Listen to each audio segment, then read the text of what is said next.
그대여, 지금 이 영상을 보고 있는 그대여. 잠시 숨을 고르고 편안히 앉아 보십시오. 서두를 것 없습니다.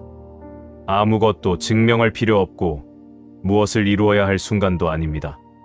그저 지금 이 순간 그대가 여기 있다는 것만으로 충분합니다. 이 영상을 찾아온 그대의 마음속에는 아마도 작은 갈증이 있을 것입니다. 마음의 평안을 찾고 싶은 마음, 삶의 의미를 다시 한번 되새기고 싶은 마음, 혹은 오래된 상처를 어루만지고 싶은 마음, 그 모든 마음을 나는 압니다. 그리고 그 마음을 있는 그대로 받아들입니다. 나는 2500여 년 전 보리수나무 아래에서 깨달음을 얻은 뒤 평생을 사람들의 고통을 덜어주는 일에 바쳤습니다. 왕궁의 풍요로움 속에서도 진정한 평안을 찾지 못했던 나는 인간이 왜 괴로워하는지, 그리고 그 괴로움에서 어떻게 벗어날 수 있는지를 평생 탐구했습니다. 오늘 나는 그대에게 어려운 교리를 전하려는 것이 아닙니다. 복잡한 철학을 늘어놓으려는 것도 아닙니다. 다만 그대가 지금 살아가고 있는 이 시대, 이 순간에 어떻게 하면 마음의 평안을 찾을 수 있는지, 어떻게 하면 남은 인생을 더욱 지혜롭고 평온하게 살아갈 수 있는지 그 방법을 함께 나누고자 합니다. 그대여, 창밖을 한번 보십시오. 나무들이 보입니까? 바람이 불면 나뭇가지는 흔들립니다. 하지만 뿌리는 흔들리지 않습니다. 우리의 마음도 그러합니다.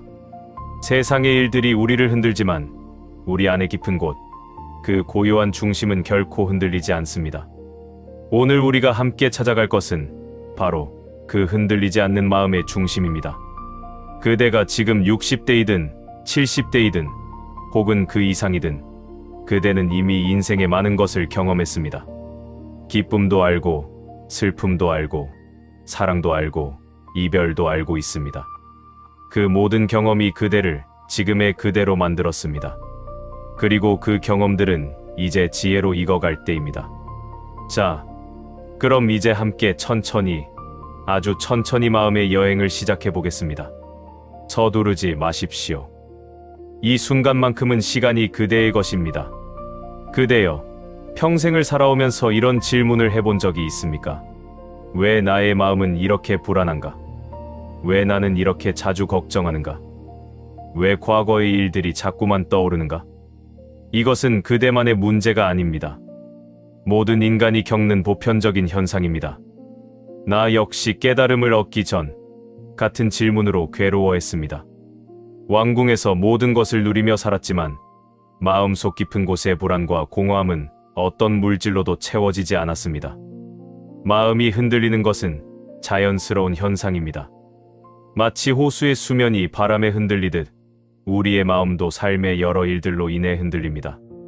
문제는 흔들림 그 자체가 아니라 우리가 그 흔들림을 어떻게 바라보고 대하느냐입니다. 특히 60대 이후의 삶에서는 마음이 흔들리는 이유가 더욱 다양해집니다. 젊었을 때와는 다른 종류의 걱정과 불안이 찾아옵니다. 이제 그것들을 하나하나 살펴보겠습니다. 첫째, 건강에 대한 염려입니다. 그대여, 몸이 예전 같지 않다는 것을 느낄 때가 있지 않습니까? 아침에 일어날 때 여기저기 쑤시고, 계단을 오를 때 숨이 차고, 작은 글씨가 잘 보이지 않는 자신을 발견할 때, 이런 변화들은 자연스러운 것입니다. 모든 것은 변합니다. 이것이 바로 재행무상주싱 우재행무상의 법칙입니다. 그러나 우리는 이 자연스러운 변화를 받아들이는 대신 저항하고 두려워합니다. 내가 병에 걸리면 어쩌지? 나중에 거동하지 못하게 되면 어쩌지? 자식들에게 짐이 되면 어쩌지? 이런 생각들이 끊임없이 마음을 괴롭힙니다. 하지만 그대여, 생각해 보십시오. 아직 일어나지 않은 일에 대한 걱정은 2번 고통받는 것입니다. 한 번은 상상 속에서, 또 한 번은 실제로 일어났을 때. 그렇다면 우리는 왜 스스로를 2번씩이나 고통스럽게 만드는 것일까요? 둘째, 관계의 변화입니다. 자녀들이 다 자라 독립했습니다. 손주들은 귀엽지만 자주 볼 수 없습니다. 배우자와는 오랜 세월을 함께 살았지만 때로는 할 말이 없기도 합니다. 오랜 친구들 중 일부는 세상을 떠났고 일부는 건강이 좋지 않아 자주 만나지 못합니다. 이러한 관계의 변화는 큰 공허함을 만들어냅니다. 사람은 본래 관계 속에서 의미를 찾는 존재입니다. 그런데 그 관계들이 변하고 줄어들 때 우리는 자신의 존재 의미마저 흔들리는 것처럼 느낍니다. 그대여, 한 가지 물어보겠습니다. 그대는 관계 속에서만 존재하는 사람입니까? 아니면 그대 자체로도 완전한 존재입니까? 이 질문의 답을 찾는 것이 바로 우리 여행의 중요한 부분입니다. 셋째, 외로움입니다. 외로움은 혼자 있다는 것과는 다릅니다. 그대는 많은 사람들 속에서도 외로울 수 있고 혼자 있으면서도 외롭지 않을 수 있습니다. 진정한 외로움은 자기 자신과 단절되었을 때 느끼는 것입니다. 나는 깨달음을 얻기 위해 혼자 숲속에서 6년을 보냈습니다. 그 시간 동안 외로웠을까요? 처음에는 그랬습니다. 하지만 점차 나 자신과 깊이 대화하고 내 마음을 들여다보면서 나는 결코 혼자가 아니라는 것을 깨달았습니다. 우주 만물이 모두 연결되어 있고 나는 그 거대한 연결망의 일부라는 것을 알게 되었습니다. 넷째, 상실의 아픔입니다. 나이가 들수록 우리는 더 많은 것들을 잃어갑니다. 사랑하는 사람들을 먼저 보내기도 하고 예전의 건강과 활력을 잃기도 하며 사회적 지위와 역할을 내려놓기도 합니다. 이 모든 상실은 깊은 슬픔을 동반합니다. 하지만 그대여, 여기서 한 가지 역설이 있습니다. 우리가 무엇인가를 잃었다고 느끼는 것은 우리가 그것을 소유했다고 믿었기 때문입니다. 과연 우리는 무엇을 진정으로 소유할 수 있을까요? 우리의 몸도, 건강도, 관계도, 심지어 우리의 생명조차도 영원히 소유할 수 없는 것입니다. 그렇다면 상실의 고통은 어디서 오는 것일까요? 그것은 영원히 소유할 수 없는 것을 영원히 소유하려는 우리의 집착에서 옵니다. 다섯째, 인생의 의미에 대한 질문입니다. 나는 무엇을 위해 살아왔는가? 내 인생은 의미가 있었는가? 이제 남은 시간은 얼마나 되며 어떻게 살아야 하는가? 이러한 질문들은 특히 은퇴 후 혹은 자녀들이 독립한 후에 강하게 찾아옵니다. 평생 동안 우리는 무언가를 이루기 위해, 누군가를 돌보기 위해, 어떤 역할을 다하기 위해 달려왔습니다. 그런데 그 모든 것들이 끝났거나 줄어들었을 때 우리는 문득 그래서 나는 누구인가? 라는 근본적인 질문과 마주하게 됩니다. 그대여, 이제 이러한 마음의 흔들림을 어떻게 이해하고 다룰 것인지 함께 살펴보겠습니다. 나는 2500년 전의 사성제라는 4가지 성스러운 진리를 깨달았습니다. 첫째, 삶에는 고통이 있다는 것. 둘째, 고통에는 원인이 있다는 것. 셋째, 고통은 소멸될 수 있다는 것. 넷째, 고통을 소멸하는 길이 있다는 것입니다. 오늘날의 심리학자들도 비슷한 이야기를 합니다. 우리의 고통은 대부분 우리의 생각, 믿음, 집착에서 온다고 말합니다. 그리고 그 생각과 믿음을 바꾸면 고통도 줄어든다고 합니다. 예를 들어 볼까요? 그대가 자녀가 자주 전화하지 않는다고 속상해한다고 칩시다. 불교적으로 보면 그 속상함은 자녀는 부모에게 자주 전화해야 한다는 집착에서 옵니다. 심리학적으로 보면 자녀가 전화하지 않는 것은 나를 사랑하지 않기 때문이다 라는 왜곡된 믿음에서 옵니다. 그러나 진실은 무엇입니까? 자녀는 바쁜 일상을 살고 있고 전화하지 않는다고 해서 부모를 사랑하지 않는 것은 아닙니다. 우리의 고통은 실제 상황 그 자체가 아니라 그 상황에 대한 우리의 해석에서 오는 것입니다. 그대여, 번뇌라는 말을 들어본 적이 있습니까? 번뇌란 우리의 마음을 괴롭히고 어지럽히는 모든 것을 의미합니다. 불안, 걱정, 분노, 질투, 집착, 후회. 이 모든 것들이 번뇌입니다. 재미있는 것은 번뇌는 실체가 없다는 것입니다. 손으로 만질 수도 없고 눈으로 볼 수도 없습니다. 번뇌는 우리 마음이 만들어낸 것입니다. 마치 구름이 하늘을 가리듯 번뇌는 우리의 맑은 마음을 가립니다. 하지만 구름이 영원하지 않듯 번뇌도 영원하지 않습니다. 구름은 바람에 흩어지고 번뇌는 지혜의 빛에 사라집니다. 번뇌는 어떻게 생겨날까요? 아침에 일어나서 거울을 봤더니 주름이 하나 더 생긴 것 같습니다. 그 순간 나는 늙어가고 있다는 생각이 듭니다. 그 다음에는 늙으면 매력이 없어진다는 생각이 이어집니다. 그러면 아무도 나를 좋아하지 않을 것이다 라는 불안이 찾아옵니다. 보십시오. 그대여. 처음에는 단순히 주름 하나를 발견한 것 뿐이었습니다. 그런데 우리의 마음은 거기서 멈추지 않고 끊임없이 이야기를 만들어냅니다. 그리고 그 이야기를 믿으면서 우리는 고통스러워집니다. 이것이 바로 번뇌의 탄생 과정입니다. 어떤 경험을 하게 되면 그에 대한 해석이 따라오고 그 해석에 기반한 감정이 생기고 그 감정에 휩쓸림이 발생합니다. 번뇌의 뿌리, 탐진치입니다. 나는 모든 번뇌의 뿌리에 세 가지가 있다고 가르쳤습니다. 탐욕, 분노, 무지입니다. 탐욕이란 무엇입니까? 끊임없이 무엇인가를 더 원하는 마음입니다. 더 많은 돈, 더 좋은 건강, 더 많은 사랑, 더 높은 지위. 지금 내가 가진 것으로는 충분하지 않다 하는 마음입니다. 그대여, 한번 생각해 보십시오. 그대가 평생 원했던 모든 것을 다 얻었다면 그때 그대는 행복했습니까? 아마도 잠깐은 행복했을 것입니다. 하지만 곧 또 다른 것을 원하게 되지 않았습니까? 이것이 탐욕의 본질입니다. 탐욕은 결코 채워지지 않는 우물과 같습니다. 아무리 많이 부어도 항상 바닥이 보입니다. 분노는 어떻습니까? 분노는 현실이 내 마음대로 되지 않을 때 생깁니다. 왜 내 자식은 내 말을 듣지 않는가? 왜 세상은 이렇게 불공평한가? 왜 나는 이런 병에 걸렸는가? 이 모든 왜는 분노의 씨앗입니다. 분노는 마치 뜨거운 숯을 쥐고 남에게 던지려는 것과 같습니다. 상대에게 던지기도 전에 내 손이 먼저 탑니다. 무지는 가장 근본적인 번뇌입니다. 무지란 사물의 참된 본성을 알지 못하는 것입니다. 모든 것은 변한다는 것을 모르고 모든 것은 연결되어 있다는 것을 모르고 고정된 나라는 것은 없다는 것을 모릅니다. 이 무지 때문에 우리는 영원할 수 없는 것을 영원히 붙잡으려 하고 변할 수밖에 없는 것이 변하지 않기를 바라며 나와 분리된 세계가 있다고 착각합니다.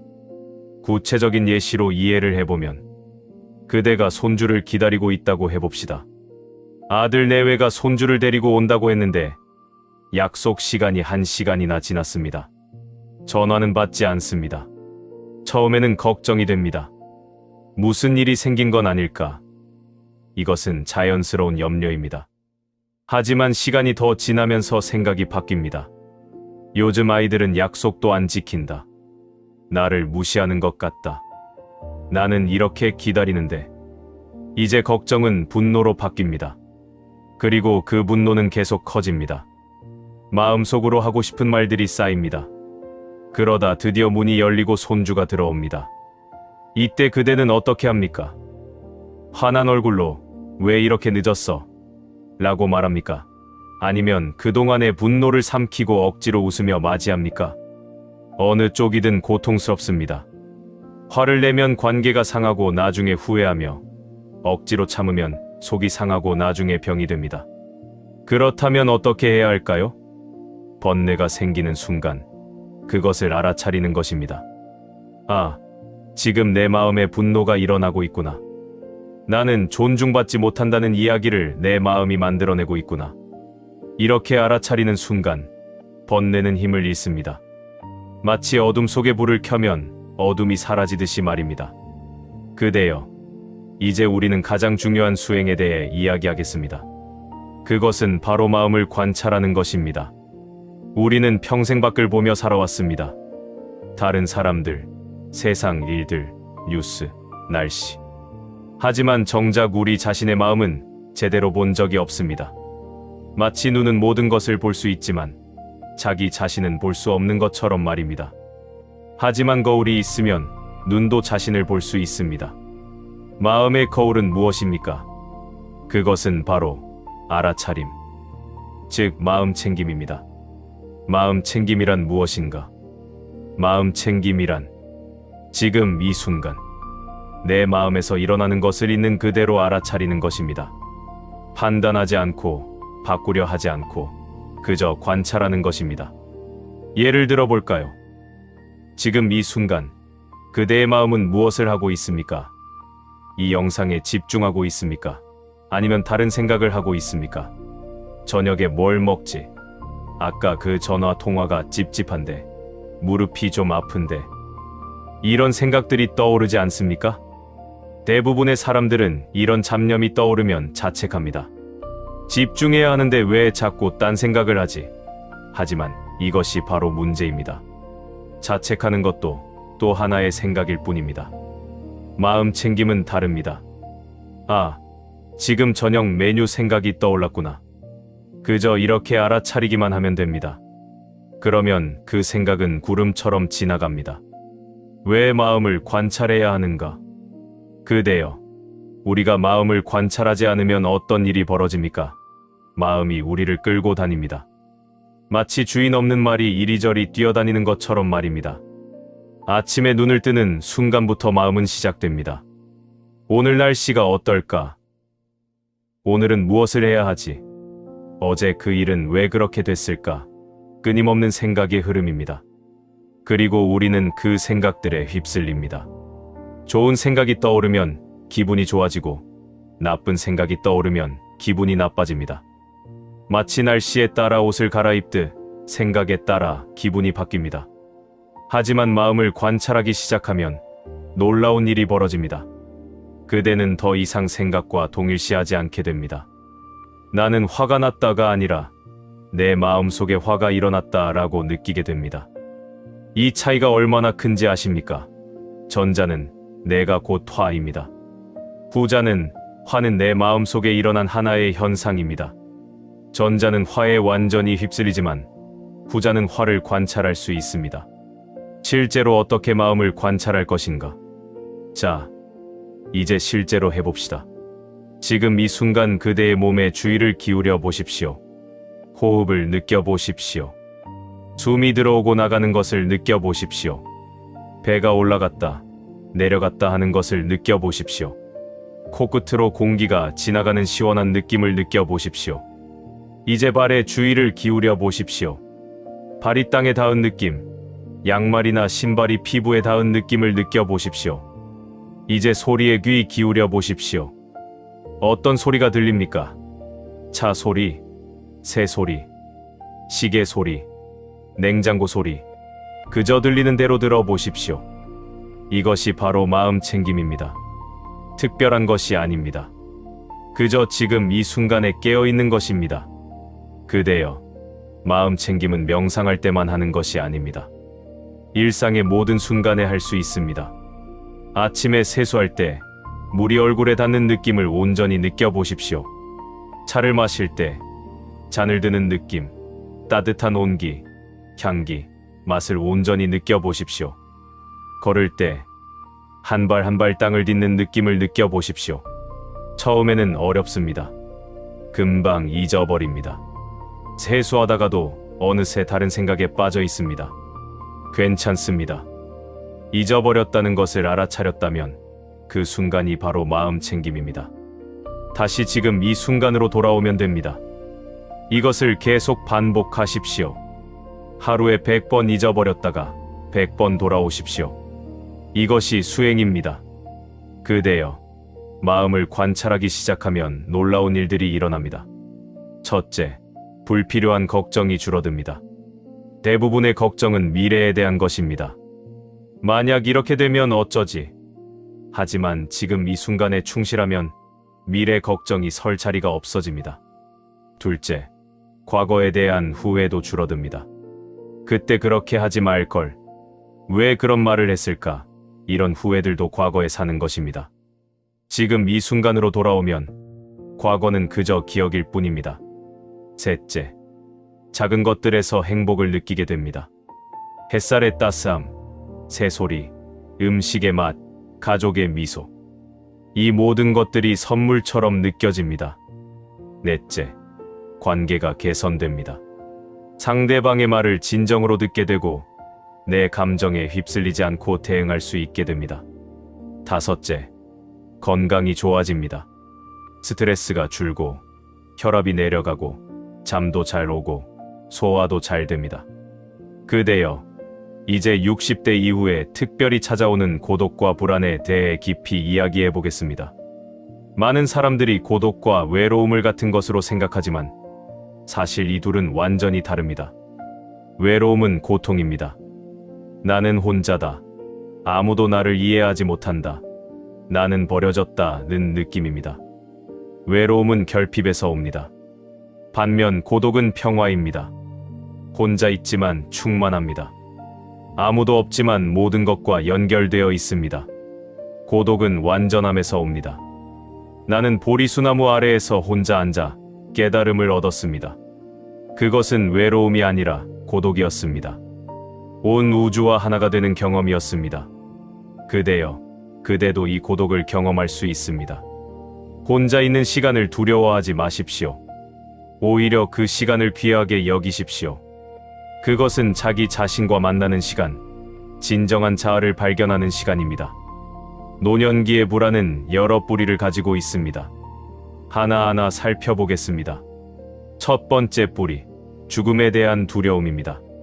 그대여, 죽음을 생각하면 무섭습니까? 대부분의 사람들은 그렇다고 답합니다. 하지만 여기서 한 가지 질문을 해보겠습니다. 정말로 무서운 것은 죽음 그 자체입니까? 아니면 죽음에 대한 우리의 생각입니까? 죽음을 경험해 본 사람은 아무도 없습니다. 우리가 두려워하는 것은 우리가 상상하는 죽음입니다. 고통스럽지 않을까?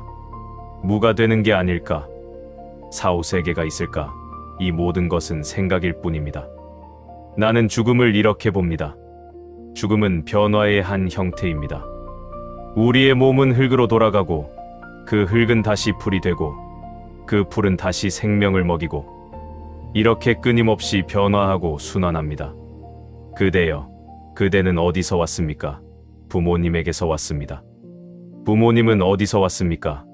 그 부모님에게서 왔습니다. 이렇게 거슬러 올라가면 그대는 이 우주의 시작부터 존재했습니다. 별의 먼지가 그대가 되었고 그대는 다시 별의 먼지가 될 것입니다. 이것을 이해하면 죽음은 더 이상 두렵지 않습니다.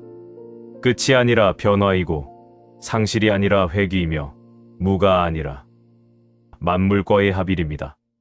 두 번째 뿌리, 통제력 상실에 대한 두려움입니다. 나이가 들면서 우리는 점점 더 많은 것을 통제할 수 없게 됩니다. 몸이 말을 듣지 않습니다.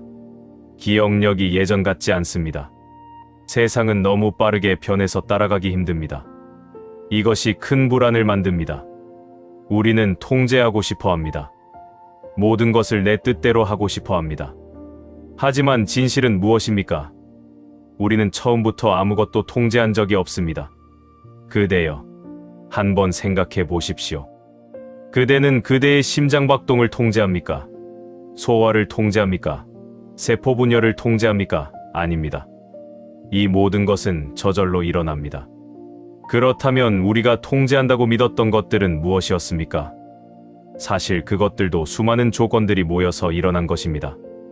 우리는 그저 그 흐름 속의 일부였을 뿐입니다. 이것을 받아들이면 오히려 자유로워집니다. 통제해야 한다는 부담에서 벗어나게 됩니다. 그저 흐름에 따라 살아가면 됩니다. 세 번째 뿌리, 쓸모없어진다는 느낌입니다. 은퇴 후, 혹은 자녀가 독립한 후, 많은 분들이 이런 느낌을 받습니다. 이제 나는 쓸모없는 사람이 됐다. 아무도 나를 필요로 하지 않는다. 그대여, 사람의 가치는 쓸모로 결정됩니까? 그렇다면 병든 사람, 어린아이, 은퇴한 사람은 가치가 없는 것입니까? 물론 아닙니다. 사람의 가치는 존재 그 자체에 있습니다. 그대가 무엇을 하는가가 아니라 그대가 존재한다는 것 자체가 가치입니다. 꽃을 보십시오. 꽃은 무엇을 합니까? 그저 피어 있을 뿐입니다. 하지만 그 존재만으로 세상을 아름답게 만듭니다. 그대도 마찬가지입니다. 오히려 노년기는 새로운 가치를 발견하는 시기입니다. 더 이상 바쁘게 무언가를 이루려 하지 않아도 됩니다. 그저 존재하면서 그대의 경험과 지혜를 자연스럽게 나누면 됩니다. 그대여, 이제 우리는 수행의 핵심에 다가갑니다. 그것은 바로 집착을 내려놓는 것입니다. 집착이란 무엇인가? 집착이란 무엇인가를 꽉 붙잡고 놓지 않는 것입니다. 이것은 내 것이다. 이것이 없으면 나는 행복할 수 없다. 이것은 영원해야 한다는 믿음입니다. 우리는 많은 것에 집착합니다. 돈, 건강, 관계, 명예, 의견, 믿음, 심지어 고통에도 집착합니다. 나는 불행한 사람이다는 정체성에 집착하기도 합니다. 집착의 문제는 무엇입니까? 집착하는 대상은 모두 변하거나 사라진다는 것입니다. 그리고 그것이 변하거나 사라질 때 우리는 고통받습니다. 많은 사람들이 묻습니다. 내려놓으라는 것은 사랑하지 말라는 뜻입니까? 아닙니다. 전혀 그렇지 않습니다. 집착은 붙잡는 것이고 사랑은 놓아주는 것입니다. 자녀를 예로 들어볼까요? 자녀에 대한 집착은 이렇습니다. 내 자식은 내 마음대로 되어야 한다. 내가 원하는 대로 살아야 한다. 내 곁에 있어야 한다. 반면 자녀에 대한 사랑은 이렇습니다. 내 자식이 행복하길 바란다. 자기 길을 찾아가길 바란다. 어디에 있든 잘 되기를 바란다. 보십시오. 그대여. 집착은 나를 중심에 둡니다. 사랑은 상대를 중심에 둡니다. 집착은 소유하려 하고 사랑은 자유롭게 합니다. 60대 이후 많은 분들이 건강에 집착합니다. 물론 건강은 중요합니다. 하지만 집착은 오히려 건강을 해칩니다. 건강에 집착하는 사람은 이렇습니다. 작은 증상에도 큰 병이 아닐까 불안해합니다. 끊임없이 인터넷으로 병을 찾아봅니다. 이 음식은 나쁘다. 저 운동을 해야 한다며 자신을 몰아붙입니다. 이런 불안과 스트레스가 오히려 몸을 망칩니다. 마음이 불안하면 면역력이 떨어지고 소화도 안 되고 잠도 안 옵니다. 건강을 내려놓는다는 것은 건강을 포기하는 것이 아닙니다. 건강을 위해 할 일은 하되 결과에 집착하지 않는 것입니다. 적당히 운동하고 적당히 먹고 충분히 쉬고 정기검진 받고 이렇게 할 일을 한 다음에는 내려놓는 것입니다. 나머지는 내 통제 밖이다. 받아들이겠다. 이렇게 내려놓으면 오히려 더 건강해집니다. 마음이 편안해지고 몸도 편안해지기 때문입니다. 과거에 집착하는 사람들이 많습니다. 그때 그렇게 하지 말 걸. 왜 그런 선택을 했을까? 만약 다시 돌아간다면. 그대여, 과거는 이미 지나갔습니다. 바꿀 수 없습니다. 100만 번 후회해도 과거는 바뀌지 않습니다. 다만 그대의 현재가 고통스러워질 뿐입니다. 과거를 내려놓는 방법은 이것입니다. 그때의 나는 최선을 다했다. 이것을 인정하는 것입니다. 지금 돌아보면 잘못된 선택 같지만 그때의 그대는 그때 가진 정보와 지혜로 최선을 다했습니다. 더 나은 선택을 할 수 없었습니다. 왜냐하면 더 나은 선택을 할 수 있었다면 그렇게 했을 테니까요. 이것을 이해하면 자신을 용서할 수 있습니다. 그리고 과거에서 배울 수는 있지만 과거에 매여 있지는 않습니다. 그대여, 집착을 내려놓는 것은 말처럼 쉽지 않습니다. 오랜 습관이기 때문입니다. 하지만 방법은 있습니다. 첫째, 집착을 알아차리십시오. 아, 지금 나는 이것에 집착하고 있구나. 이렇게 알아차리는 것만으로도 반은 내려놓은 것입니다. 둘째, 무상을 관찰하십시오. 모든 것은 변합니다. 내 몸, 내 생각, 내 감정, 내 상황. 어제의 나와 오늘의 나는 같지 않습니다. 매 순간 변하고 있습니다. 셋째, 비우는 연습을 하십시오. 손을 꽉 쥐고 있으면 아무것도 받을 수 없습니다. 손을 펴야 새로운 것을 받을 수 있습니다. 마음도 마찬가지입니다. 넷째, 감사를 실천하십시오. 집착은 부족하다는 마음에서 옵니다. 감사는 충분하다는 마음입니다. 매일 3가지씩만 감사한 것을 떠올려 보십시오. 그대여, 많은 사람들이 타인을 용서하는 것보다 자기 자신을 용서하는 것을 더 어려워합니다. 나는 왜 이렇게 못났는가? 나는 왜 이것밖에 못하는가? 나는 나쁜 부모였다. 나는 실패한 인생이다. 이런 생각들이 끊임없이 그대를 괴롭히지 않습니까?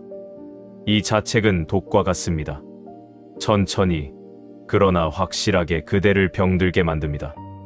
우울증, 불안, 불면, 심지어 신체 질병까지 만듭니다. 왜 우리는 자신에게 이렇게 가혹할까요? 타인에게는 괜찮아, 실수할 수 있어 라고 말하면서 자신에게는 너는 용서받을 수 없어 라고 말합니다. 나는 자비를 가르쳤습니다. 자비란 모든 생명을 사랑하고 연민하는 것입니다. 하지만 자비는 자기 자신에게서 시작해야 합니다. 자신을 사랑하지 못하는 사람이 어떻게 타인을 진정으로 사랑할 수 있겠습니까? 자신을 용서하지 못하는 사람이 어떻게 타인을 진정으로 용서할 수 있겠습니까? 비행기를 탈 때 승무원은 이렇게 말합니다. 산소 마스크가 떨어지면 먼저 자신에게 착용한 후 다른 사람을 도우십시오. 왜 그럴까요? 자신이 숨을 쉬지 못하면 아무도 도울 수 없기 때문입니다. 마찬가지입니다. 먼저 자신에게 자비를 베푸십시오. 그래야 타인에게도 자비를 베풀 수 있습니다. 그대가 평생 동안 한 실수들을 생각해 보십시오. 아마도 수없이 많을 것입니다. 잘못된 말, 잘못된 행동, 잘못된 선택. 하지만 그대여, 질문하겠습니다. 그대는 일부러 실수했습니까? 고의로 잘못했습니까? 아마도 대부분은 아닐 것입니다. 그저 몰랐거나, 힘들었거나, 두려웠거나, 화가 났거나, 그래서 그렇게 행동한 것입니다. 만약 그때의 그대가 지금의 지혜를 가지고 있었다면 같은 실수를 했을까요? 아마도 아닐 것입니다. 하지만 그때의 그대는 지금의 지혜가 없었습니다. 이것을 이해하는 것이 자기 용서의 시작입니다. 그때의 나는 그게 최선이었다. 지금의 나는 더 나은 사람이 되었다. 많은 부모님들이 이런 이야기를 합니다. 자식들에게 더 잘해주지 못해 미안하다. 더 많은 사랑을 주지 못했다. 화를 너무 많이 냈다. 그대여, 완벽한 부모는 없습니다. 모든 부모는 처음 부모가 되는 것입니다. 매뉴얼도 없고 연습할 기회도 없습니다. 그저 최선을 다할 뿐입니다. 그대의 부모님도 완벽하지 않았을 것입니다. 하지만 그대는 그 부모님을 이해하고 사랑합니다. 마찬가지로 그대의 자녀들도 그대를 이해하고 사랑합니다. 미안한 마음이 있다면 그것을 표현하는 것도 좋습니다. 그때 그렇게 해서 미안했어 라고 말하는 것. 하지만 그 후에는 내려놓으십시오. 끊임없이 자책하는 것은 자녀에게도 부담이 됩니다. 매일 저녁 거울을 보면서 자신에게 말해 보십시오. 오늘도 최선을 다했어. 고마워. 사랑해. 처음에는 어색할 것입니다. 심지어 눈물이 날 수도 있습니다. 괜찮습니다. 계속 하십시오. 자신의 손을 잡아 보십시오. 따뜻하게 잡아 주십시오. 이 손이 얼마나 많은 일을 해왔는지 생각해 보십시오. 밥을 만들고, 청소하고, 일하고, 자식을 키우고, 이 손에게 감사를 전하십시오. 자신의 몸을 안아 보십시오. 이 몸이 얼마나 열심히 살아왔는지 생각해 보십시오. 수십 년 동안 쉬지 않고 심장을 뛰게 하고 숨을 쉬게 하고 그대를 살아있게 했습니다. 이 몸에게 고마움을 전하십시오. 그대여, 인간은 관계 속에서 태어나 관계 속에서 살아갑니다. 그리고 가장 큰 상처도, 가장 큰 기쁨도 관계에서 옵니다. 왜 가까운 사람이 더 아프게 하는가? 이상한 일입니다. 낯선 사람의 무례한 말은 금방 잊히지만 가족의 한마디는 평생 가슴에 남습니다. 왜 그럴까요? 그것은 기대 때문입니다. 우리는 가까운 사람들에게 더 많은 것을 기대합니다. 나를 이해해주겠지. 나를 사랑해주겠지. 나를 존중해주겠지.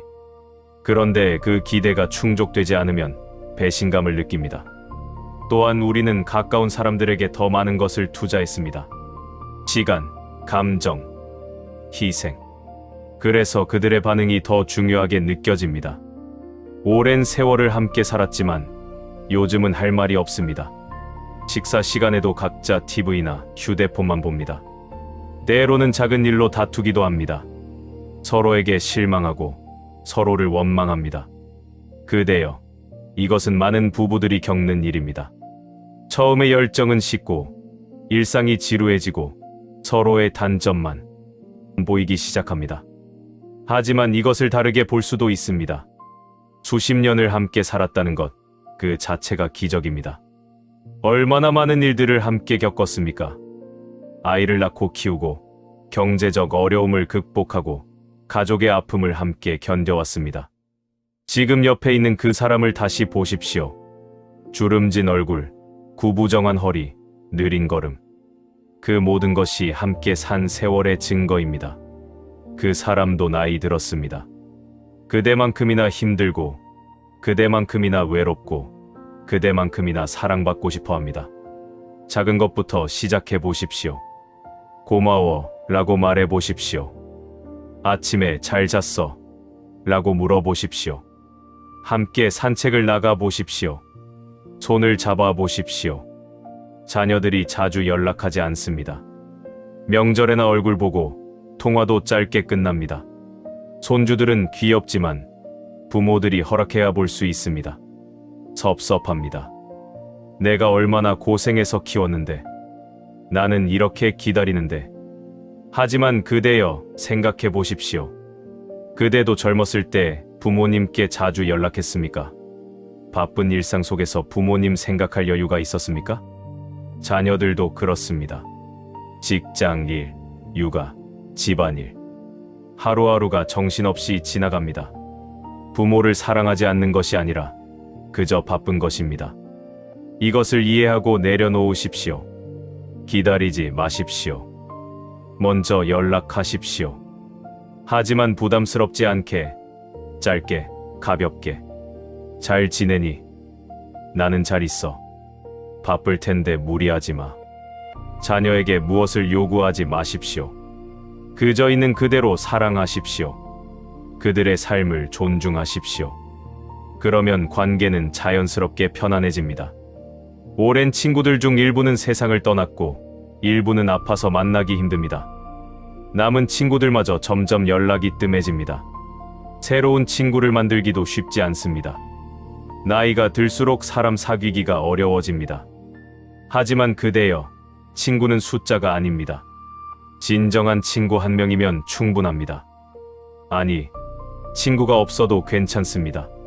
자기 자신이 가장 좋은 친구가 될 수 있으니까요. 또한 새로운 인연을 두려워하지 마십시오. 노인정, 복지관, 종교시설, 취미 모임.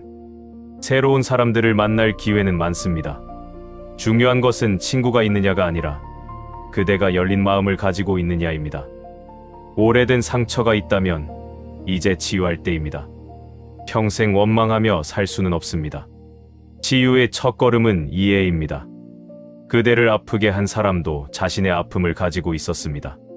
그 사람도 누군가에게 상처받았고, 그래서 그대에게 상처를 준 것입니다. 이것을 이해한다고 해서 그 사람의 행동이 정당화되는 것은 아닙니다. 하지만 이해하면 조금은 가슴이 편안해집니다. 두 번째는 표현입니다. 가능하다면 그 사람에게 말해 보십시오. 그때 그 일로 많이 아팠어. 하지만 비난하지는 마십시오. 그저 그대의 감정을 표현하는 것입니다. 세 번째는 용서입니다. 용서는 그 사람을 위한 것이 아니라 그대를 위한 것입니다. 원망은 독을 마시고 상대방이 죽기를 바라는 것과 같습니다. 용서는 그 독을 내려놓는 것입니다. 그대여, 나는 계속해서 지금 이 순간을 강조해왔습니다. 왜 이 순간이 그렇게 중요할까요?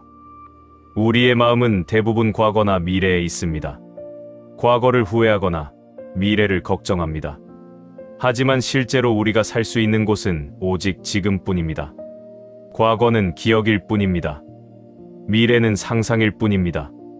진짜 삶은 지금, 이 순간에만 존재합니다. 숨을 쉬는 것은 지금입니다.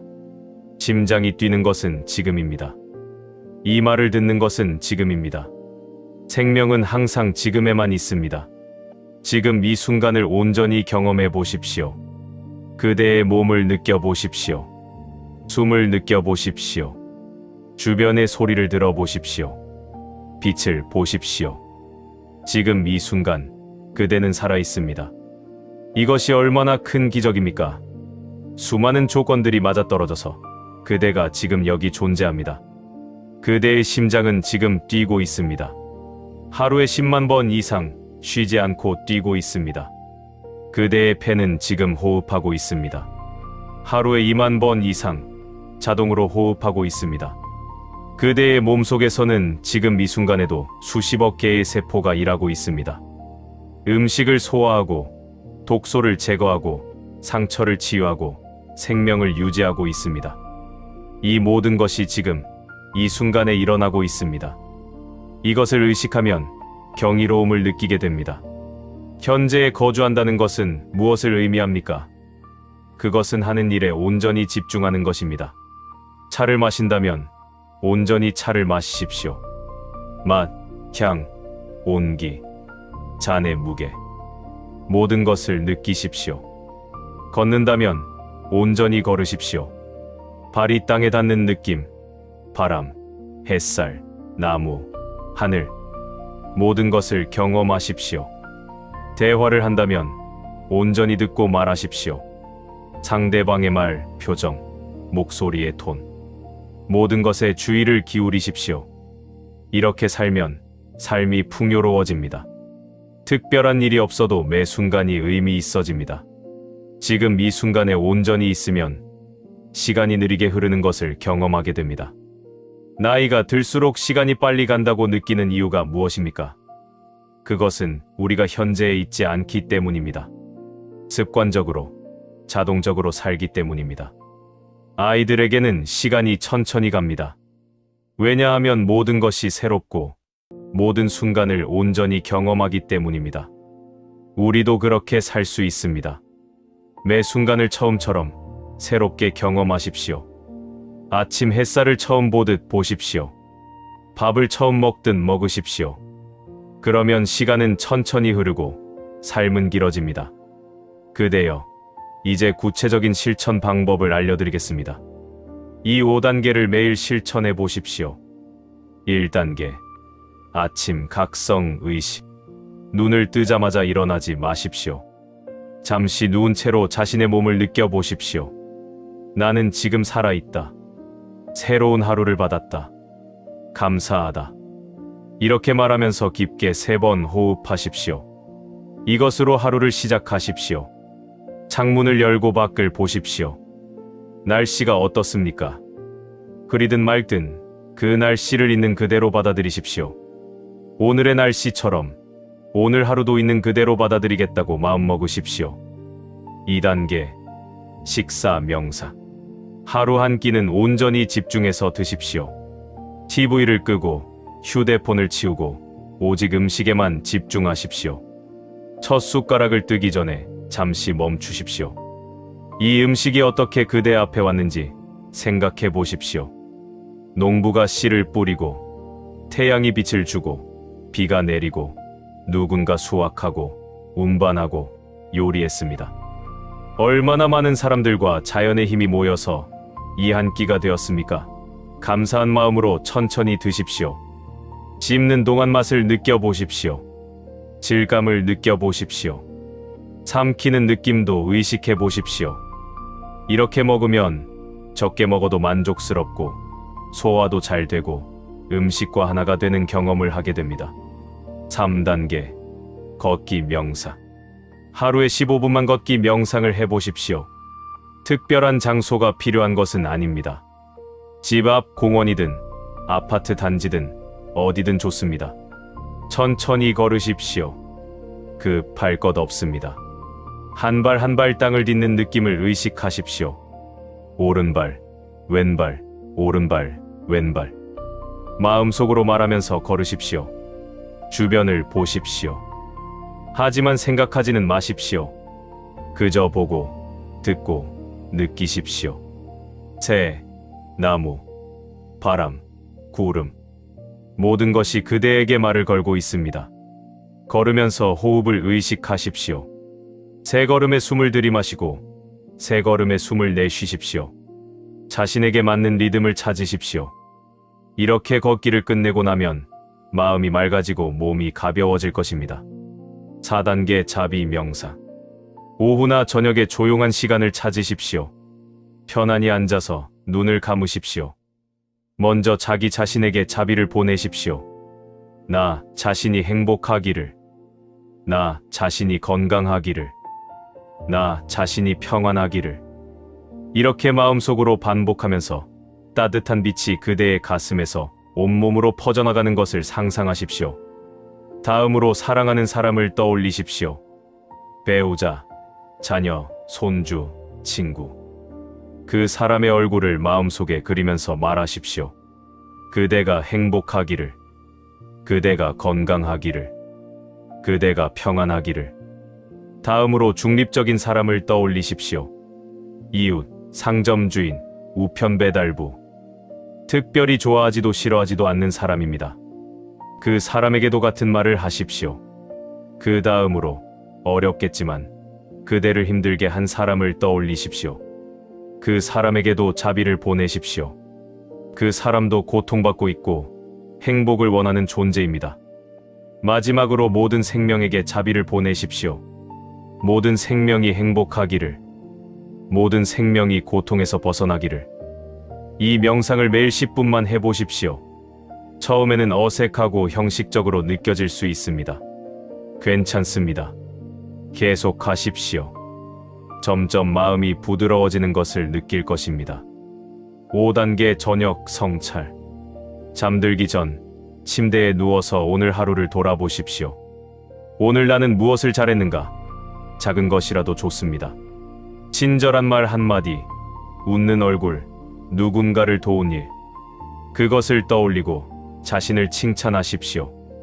오늘 나는 무엇을 배웠는가? 어떤 경험이든 배울 점이 있습니다. 좋은 경험에서도 힘든 경험에서도 배웁니다. 오늘 내가 감사한 것은 무엇인가? 3가지만 떠올려 보십시오. 건강, 식사, 날씨, 만남. 무엇이든 좋습니다. 내일은 어떻게 더 나은 사람이 될 수 있는가? 거창한 계획이 아니라 작은 다짐 하나면 충분합니다. 이렇게 하루를 마무리하고 평안한 마음으로 잠드십시오. 그대여, 이제 60대 이후의 가장 흔한 걱정들을 하나씩 살펴보고 그것을 어떻게 바라볼 것인지 함께 생각해 보겠습니다. 첫 번째 걱정. 나는 쓸모없는 사람이 됐다. 은퇴 후 역할이 사라지면서 많은 분들이 이런 느낌을 받습니다. 하지만 그대여, 사람의 가치는 무엇을 하느냐로 결정되지 않습니다. 꽃은 무엇을 합니까? 그저 피어 있을 뿐입니다. 하지만 그 존재만으로 세상을 아름답게 만듭니다. 노을은 무엇을 합니까? 그저 하늘을 물들일 뿐입니다. 하지만 그 순간을 보는 모든 이의 마음을 움직입니다. 그대도 마찬가지입니다. 무엇을 이루지 않아도 그대가 존재하는 것만으로 의미가 있습니다. 그대의 경험, 지혜, 미소, 존재 자체가 주변 사람들에게 영향을 줍니다. 오히려 이제는 해야 한다는 부담에서 벗어나 되는 것을 배울 때입니다. 두 번째 걱정, 건강이 나빠질까봐 두렵다. 이것은 매우 자연스러운 걱정입니다. 하지만 그대여, 두려움은 문제를 해결하지 못합니다. 오히려 면역력을 떨어뜨려 건강을 더 해칩니다. 건강을 위해 할 수 있는 일을 하십시오. 적당한 운동, 균형 잡힌 식사, 충분한 휴식, 정기검진. 이것으로 충분합니다. 그 이상은 통제할 수 없습니다. 통제할 수 없는 것을 받아들이는 것, 그것이 지혜입니다. 그리고 기억하십시오. 건강한 몸은 행복의 조건이 아닙니다. 평안한 마음이 행복의 조건입니다. 몸이 아파도 마음은 평안할 수 있습니다. 세 번째 걱정, 자식들에게 짐이 될까봐 걱정된다. 이것은 많은 부모님들의 걱정입니다. 하지만 그대여, 이 걱정 속에는 또 다른 집착이 숨어 있습니다. 나는 항상 강해야 한다. 나는 도움을 받으면 안 된다는 집착입니다. 인간은 서로 의지하며 살아가도록 만들어진 존재입니다. 어렸을 때 부모에게 의지했듯이 나이 들어 자녀에게 의지하는 것은 자연스러운 일입니다. 물론 불필요한 부담을 주지 않도록 노력해야 합니다. 하지만 필요할 때 도움을 청하는 것을 두려워하지 마십시오. 그것은 약함이 아니라 인간다움입니다. 또한 자녀들에게 돌봄의 기회를 주는 것은 그들이 효를 실천하고 인간으로 성장할 기회를 주는 것이기도 합니다. 네 번째 걱정, 경제적으로 어려워질까봐 불안하다. 돈에 대한 걱정은 끝이 없습니다. 아무리 많이 있어도 더 필요하면 어쩌지? 라는 불안은 계속됩니다. 그대여, 진정으로 필요한 것은 그리 많지 않습니다. 음식, 집, 의복, 약, 이 정도입니다. 나머지는 욕망입니다. 욕망을 줄이면 필요한 것도 줄어듭니다. 그리고 불안도 줄어듭니다.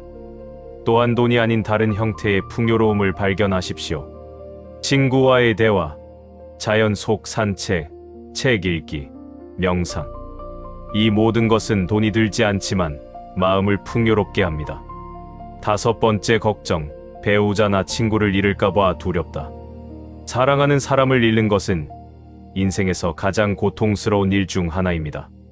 하지만 그대여, 이것도 피할 수 없는 현실입니다. 중요한 것은 그 두려움 때문에 지금 함께 있는 시간을 제대로 누리지 못하는 것입니다. 언젠가는 떠날 텐데 라고 생각하며 거리를 두거나 반대로 너무 집착하여 상대를 숨막히게 만들기도 합니다. 대신 이렇게 생각하십시오. 지금 이 순간 이 사람과 함께 있다는 것이 얼마나 귀한 일인가. 내일이 어떻게 될지 모르니 오늘 충분히 사랑하고 충분히 감사하자. 그리고 언젠가 이별이 온다면 그것도 받아들이십시오. 슬픔은 자연스러운 것입니다. 슬퍼하되 그 슬픔에 갇히지는 마십시오. 여섯 번째 걱정, 기억력이 나빠지고 치매가 올까봐 걱정된다. 나이가 들면서 건망증이 생기는 것은 자연스럽습니다. 하지만 모든 건망증이 이 치매는 아닙니다. 뇌도 근육처럼 사용하면 건강해집니다. 책을 읽고 새로운 것을 배우고 사람들과 대화하고 글을 쓰고 이런 활동들이 뇌를 건강하게 유지합니다. 하지만 그대여, 만약 정말로 인지 기능이 떨어진다면 어떻게 하겠습니까? 그것도 받아들여야 합니다. 그것이 오면 오는 대로 그 순간을 살아가면 됩니다. 지금 이 순간 그대는 이 말을 이해하고 있습니다. 지금 이 순간 그대는 살아있고 의식하고 존재합니다. 이것으로 충분합니다. 일곱 번째 걱정, 외롭게 죽을까봐 두렵다. 죽음의 순간에 혼자일까봐 두려워하는 분들이 많습니다. 하지만 그대여, 사실 우리는 모두 혼자 태어나고 혼자 죽습니다. 출생의 순간, 아무리 많은 사람이 주변에 있어도 그 경험은 오직 그대만의 것입니다. 죽음도 마찬가지입니다. 누군가 옆에 있더라도 죽음은 혼자 통과해야 하는 문입니다. 이것을 받아들이면 오히려 평화로워집니다. 죽음은 두려운 것이 아니라 자연스러운 과정입니다. 마치 하루의 끝에 잠드는 것처럼 삶의 끝에 죽음이 있습니다. 지금부터 죽음을 준비하십시오. 두려움으로가 아니라 수용으로. 매일 조금씩 집착을 내려놓으십시오. 그러면 죽음이 올 때 그대는 평안히 맞이할 수 있을 것입니다.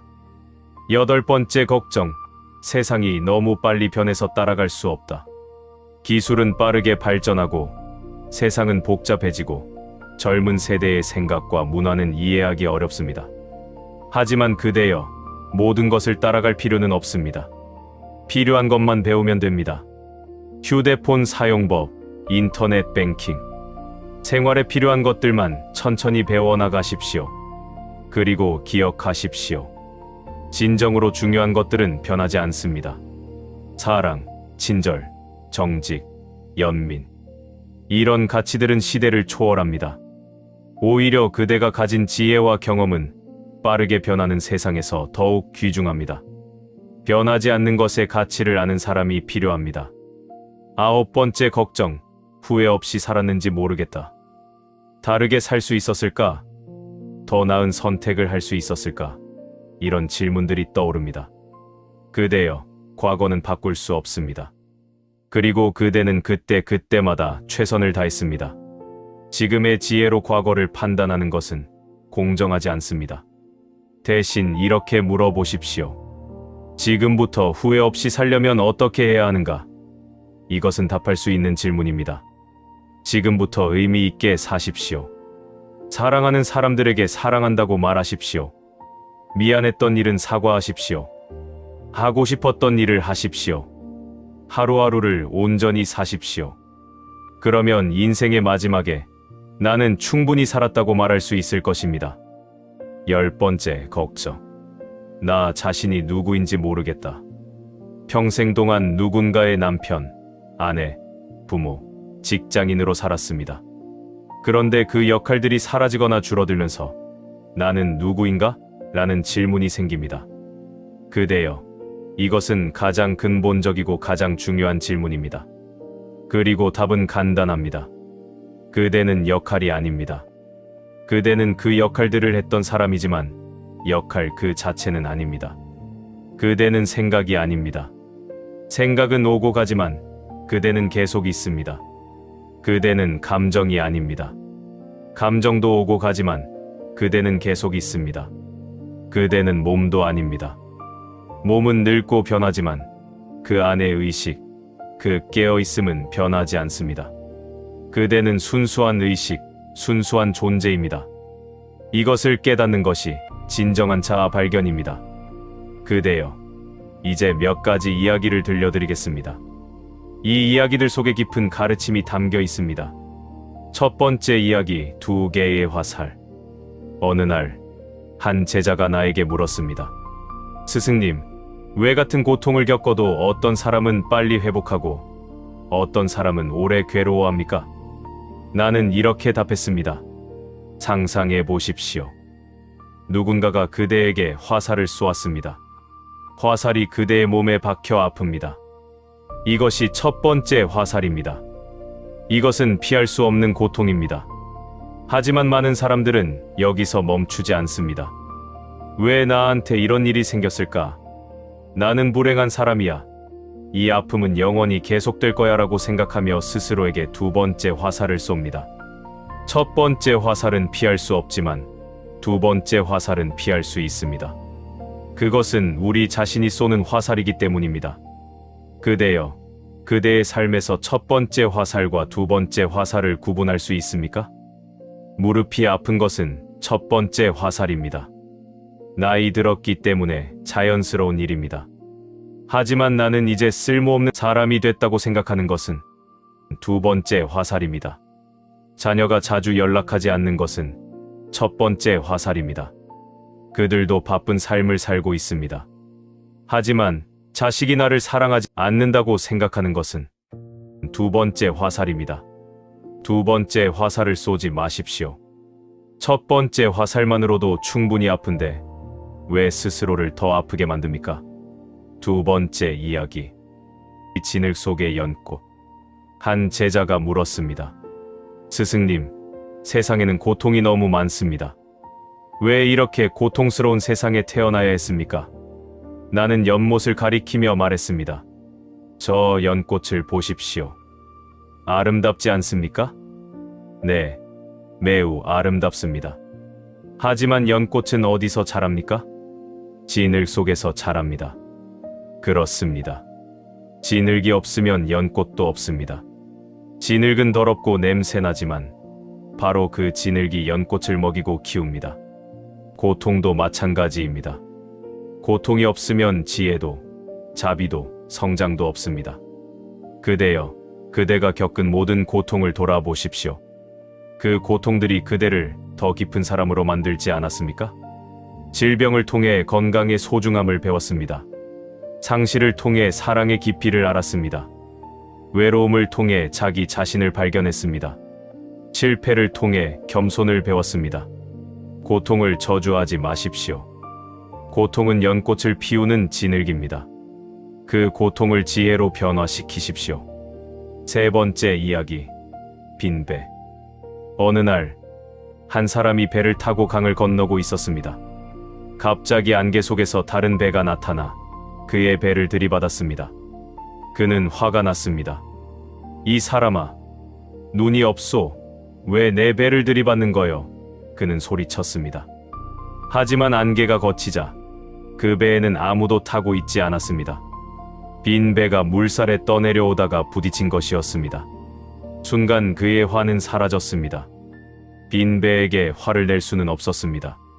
그대여, 사실 우리가 만나는 모든 사람들도 빈 배와 같습니다. 그들도 자신의 습관, 두려움, 상처, 조건에 의해 움직입니다. 그들이 그대를 힘들게 한 것은 개인적인 것이 아니라 그저 그들의 조건이 그렇게 만든 것입니다. 이것을 이해하면 화가 줄어듭니다.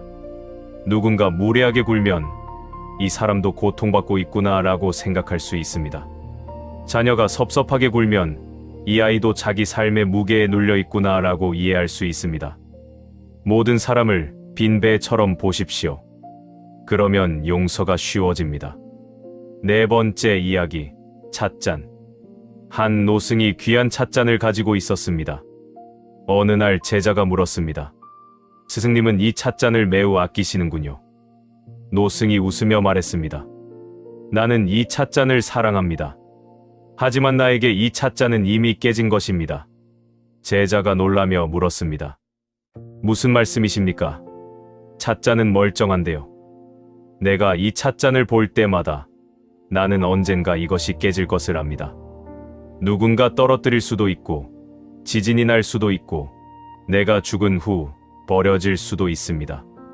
그래서 나에게 이 찻잔은 이미 깨진 것입니다. 이렇게 생각하면 찻잔이 있는 동안 더욱 감사하게 됩니다. 그리고 실제로 깨지는 날, 나는 슬퍼하지 않을 것입니다. 왜냐하면 나는 이미 알고 있었으니까요. 그대여, 이것이 바로 무상을 받아들이는 지혜입니다. 그대가 사랑하는 모든 사람, 그대가 가진 모든 것, 그대의 건강, 그대의 생명, 이 모든 것은 이미 깨진 것입니다. 언젠가는 변하거나 사라질 것입니다. 이것을 부정적으로 생각하지 마십시오. 오히려 이것은 지금을 더욱 소중하게 만듭니다. 지금 이 순간, 그대는 살아있고, 사랑하는 사람들이 있고, 이 아름다운 세상을 경험할 수 있습니다. 이것을 깊이 느끼십시오. 그러면 집착은 감사로 바뀝니다. 다섯 번째 이야기. 이 강을 건너는 뗏목. 한 제자가 물었습니다. 스승님, 우리가 깨달음을 얻으면 스승님의 가르침은 어떻게 됩니까? 나는 이렇게 답했습니다. 강을 건너야 하는 사람이 뗏목을 만들었습니다. 그 뗏목을 타고 강을 건넜습니다. 이제 그는 강 건너편에 도착했습니다. 이때 그는 어떻게 해야 할까요? 뗏목을 머리에 이고 계속 여행을 다녀야 할까요? 아니면 뗏목을 강가에 두고 가야 할까요? 당연히 뗏목을 두고 가야 합니다. 뗏목은 강을 건널 때 필요한 것이지 그 후에는 필요 없습니다. 나의 가르침도 마찬가지입니다. 그것은 깨달음에 이르기 위한 도구입니다. 깨달음을 얻으면 가르침조차도 내려놓아야 합니다. 그대여, 이것은 모든 집착에 적용됩니다. 젊었을 때는 일이 중요했습니다. 하지만 이제는 그 단계를 넘어섰습니다. 일에 대한 집착을 내려놓으십시오. 자녀를 키울 때는 부모 역할이 중요했습니다. 하지만 이제 자녀들은 컸습니다. 부모 역할에 대한 집착도 내려놓으십시오. 모든 것에는 때가 있습니다. 필요할 때 잡고 필요 없어지면 놓으십시오. 이것이 지혜입니다. 그대여, 이제 실제 삶의 상황들을 함께 살펴보겠습니다. 상황 1. 손주를 못 보는 날들. 그대는 손주들을 너무나 사랑합니다. 하지만 며느리나 사위가 바빠서 혹은 멀리 살아서 자주 보지 못합니다. 명절에만 잠깐 보고 전화로만 소식을 듣습니다. 마음이 허전하고 섭섭합니다. 나는 이렇게 보고 싶은데, 예전 우리 부모님 때는 손주를 마음껏 봤는데, 이럴 때 마음을 어떻게 다스려야 할까요? 먼저 이 감정을 있는 그대로 인정하십시오. 나는 지금 손주가 보고 싶구나. 이것은 자연스러운 감정이야. 다음으로 시대가 변했다는 것을 이해하십시오. 요즘은 부부가 모두 일하고 육아도 힘들고 삶의 속도도 빠릅니다. 그대의 자녀들도 최선을 다하고 있습니다. 그리고 이렇게 생각해 보십시오. 자주 못 보기 때문에 볼 때마다 더 특별하고 소중합니다. 매일 보면 당연해지지만 가끔 보면 매번이 선물입니다.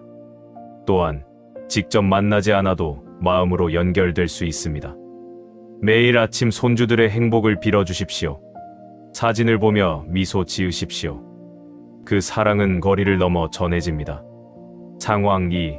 건강검진 결과를 기다리며 검진을 받고 결과를 기다리는 며칠 동안 그대는 온갖 걱정에 시달립니다.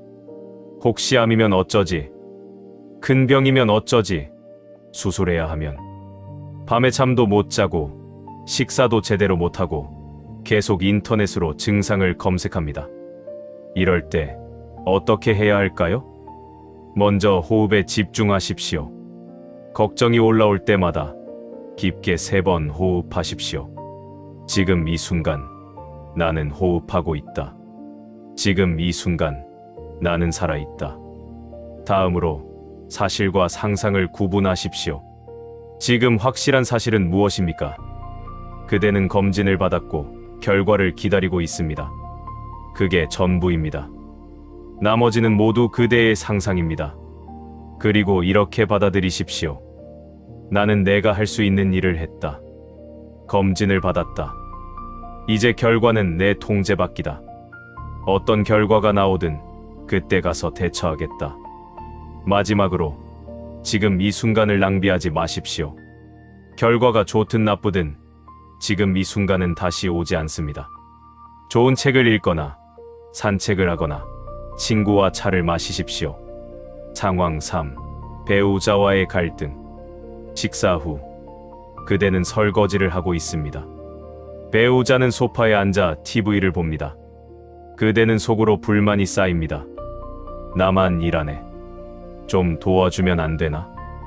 하지만 말은 하지 않습니다. 말하면 싸울 것 같기 때문입니다. 그래서 혼자 속으로 사귀며 설거지를 마칩니다. 그런데 이런 일이 반복되면서 작은 불만들이 쌓여 큰 원망이 됩니다. 결국 어느 날 사소한 일로 큰 싸움이 납니다. 이럴 때 어떻게 해야 할까요? 먼저 그대의 감정을 인정하십시오. 나는 지금 화가 났다. 도움받지 못해서 섭섭하다. 다음으로 그 감정을 비난 없이 표현하는 법을 배우십시오. 당신은 항상 안 도와줘가 아니라 내가 혼자 설거지하면 좀 힘들어. 함께 하면 좋겠어. 그리고 배우자의 입장도 생각해 보십시오. 혹시 피곤한 것은 아닐까요? 혹시 그대가 도움을 원한다는 것을 몰랐을까요? 또한 작은 일에 감사하는 연습을 하십시오. 설거지는 안 도와주지만 다른 일은 해주잖아. 완벽하지 않지만 나름대로 최선을 다하는 사람이야. 관계는 완벽할 수 없습니다. 서로의 부족함을 받아들이고 작은 것에 감사하며 솔직하게 소통하십시오. 상황 4. 자녀의 중요한 결정. 자녀가 직장을 그만두겠다고 합니다. 혹은 이혼하겠다고 합니다. 혹은 큰 사업을 시작하겠다고 합니다. 그대는 걱정됩니다. 그건 너무 위험해. 다시 생각해봐. 내 경험으로는 온갖 충고를 하지만 자녀는 듣지 않습니다. 그대는 속상합니다. 내가 걱정되어서 하는 말인데 왜 부모 말을 안 듣지? 나중에 후회할 텐데. 이럴 때 어떻게 해야 할까요? 먼저 그대의 충고가 정말로 자녀를 위한 것인지 아니면 그대의 불안을 해소하기 위한 것인지 돌아보십시오. 자녀는 이제 어른입니다. 자신의 인생을 살아갈 권리가 있습니다. 실수할 권리도 있습니다. 실수를 통해 배우는 것도 중요한 성장입니다. 그대가 할 수 있는 것은 그대의 경험과 생각을 나누는 것까지입니다. 하지만 결정은 자녀의 몫입니다. 이렇게 말해 보십시오. 내 결정을 존중해. 내가 걱정이 되긴 하지만 너를 믿어. 어떤 결과가 나오든 나는 내 편이야. 그리고 정말로 그렇게 하십시오. 자녀의 선택을 존중하고 결과가 좋지 않더라도 내가 말했잖아 라고 하지 마십시오. 그저 옆에서 지지해 주십시오. 이것이 진정한 사랑입니다. 그대여, 긴 여행을 함께 해주셔서 감사합니다. 이제 마무리할 시간입니다. 많은 사람들이 노년을 인생의 쇠퇴기라고 생각합니다. 하지만 나는 다르게 봅니다. 노년은 인생의 완성기입니다. 하루 중 가장 아름다운 시간이 언제입니까? 바로 황혼, 해질녘입니다. 해가 떠오를 때도 아름답지만 해가 질 때의 그 장엄함과 고요함은 다른 어떤 것과도 비교할 수 없습니다. 노년도 그렇습니다. 온갖 색깔로 하늘을 물들이는 노을처럼 그대의 삶도 이제 가장 깊고 풍부한 색깔을 띠고 있습니다. 그대는 평생을 쉬지 않고 달려왔습니다. 이루어야 할 것, 증명해야 할 것, 지켜야 할 것. 너무나 많은 짐을 지고 살아왔습니다. 이제는 그 짐을 내려놓아도 됩니다. 더 이상 증명할 것이 없습니다. 더 이상 이룰 필요가 없습니다. 그저 존재하십시오. 그저 호흡하십시오. 그저 이 순간을 느끼십시오. 그것으로 충분합니다. 평생 동안 그대는 충분하지 않다는 느낌과 싸워왔습니다. 더 나은 부모, 더 나은 직장인, 더 나은 사람이 되려고 애썼습니다. 하지만 진실을 말하겠습니다. 그대는 이미 완전합니다. 처음부터 완전했습니다. 파도는 바다와 다르지 않습니다. 파도가 높든 낮든, 크든 작든, 거칠든 잔잔하든 파도는 항상 바다입니다. 그대도 마찬가지입니다. 그대가 무엇을 하든 어떤 상태든 그대는 항상 완전합니다. 그대는 우주의 일부이고 우주는 그대의 일부입니다. 얼마나 많은 시간이 남았는지 아무도 모릅니다.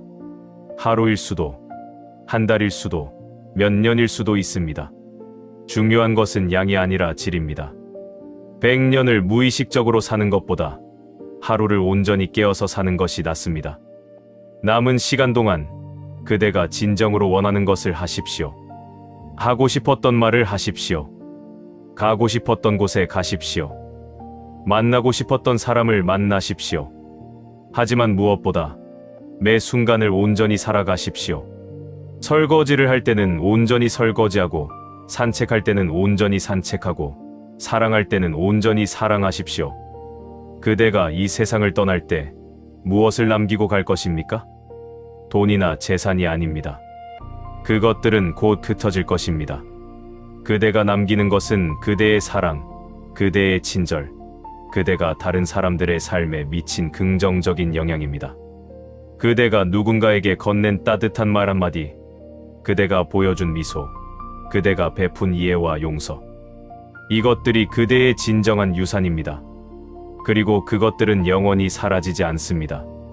물결처럼 퍼져나가 다른 사람들에게, 그리고 그 다음 사람들에게 전해집니다. 그대여, 이제 정말로 마무리할 시간입니다.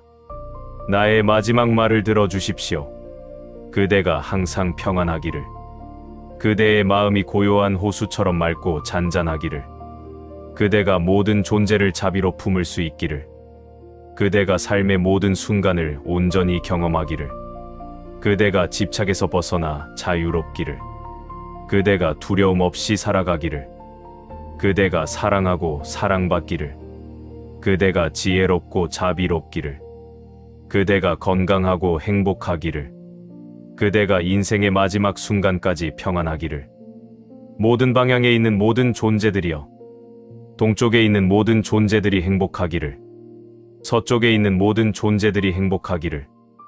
남쪽에 있는 모든 존재들이 행복하기를. 북쪽에 있는 모든 존재들이 행복하기를. 위에 있는 모든 존재들이 행복하기를. 아래에 있는 모든 존재들이 행복하기를. 모든 중생이 고통에서 벗어나기를. 모든 중생이 평화롭기를. 모든 중생이 자유롭기를. 그대여, 지금 이 순간 그대가 어디에 있든 어떤 상태든 나는 그대와 함께 있습니다. 그대가 힘들 때 이 말들을 기억하십시오. 그대가 외로울 때 그대는 결코 혼자가 아니라는 것을 기억하십시오. 그대가 두려울 때 모든 것은 지나간다는 것을 기억하십시오. 그대가 기쁠 때 그 기쁨을 온전히 느끼십시오. 그대가 슬플 때 그 슬픔도 사랑으로 안아주십시오. 이 모든 것이 인간으로 사는 것입니다. 완벽할 필요 없습니다. 그저 진실하게 깨어있게 자비롭게 살아가면 됩니다. 이 영상을 마치고 나서 잠시 그대로 앉아 있으십시오. 깊게 3번 호흡하십시오. 그리고 자신에게 말하십시오. 나는 지금 여기 있다. 나는 살아있다. 그것으로 충분하다. 그 다음, 오늘 하루 동안 한 가지만 의식하며 살아보십시오. 먹을 때 온전히 먹기, 걸을 때 온전히 걷기, 말할 때 온전히 말하기, 들을 때 온전히 듣기. 단 하나만이라도 온전히 해보십시오. 그것이 그대의 수행입니다. 그것이 그대의 명상입니다. 그것이 그대의 삶입니다. 그대여, 이 긴 시간을 함께 해주셔서 다시 한번 깊이 감사드립니다. 이것은 끝이 아니라 시작입니다. 진정한 수행은 이제부터 시작됩니다. 이 영상을 끄고 일상으로 돌아갈 때 거기서 진짜 수행이 시작됩니다. 그대의 집이 수행처입니다. 그대의 가족이 수행 동반자입니다. 그대의 일상이 수행의 장입니다. 특별한 곳에 가지 않아도 됩니다. 특별한 것을 하지 않아도 됩니다. 지금 여기 그대가 있는 그곳에서 하고 있는 그 일에서 깨어 있으십시오. 이제 정말로 마무리하겠습니다. 두 손을 가슴 앞에서 모으십시오. 합장하십시오. 이 합장은 그대 안의 신성함과 나 안의 신성함이 서로를 알아보는 인사입니다. 그대 안에 있는 부처님과 나 안에 있는 부처님이 서로에게 절하는 것입니다. 나마스테. 그대 안의 빛의 경의를 표합니다. 그대여, 평안히 가십시오. 그대의 길이 평화롭기를, 그대의 마음이 고요하기를, 그대의 남은 생이 지혜와 자비로 가득하기를. 그대여, 이것으로 오늘의 가르침을 마칩니다. 언제든 이 말들이 필요하면 다시 돌아오십시오. 이 가르침은 항상 여기 있을 것입니다. 그리고 기억하십시오. 가장 위대한 스승은 그대 자신의 마음입니다. 내 말을 맹목적으로 믿지 마십시오. 직접 실천해보고, 직접 경험하고, 그대 자신의 지혜를 발견하십시오. 그것이 진정한 깨달음으로 가는 길입니다. 사랑합니다. 그대여. 고맙습니다.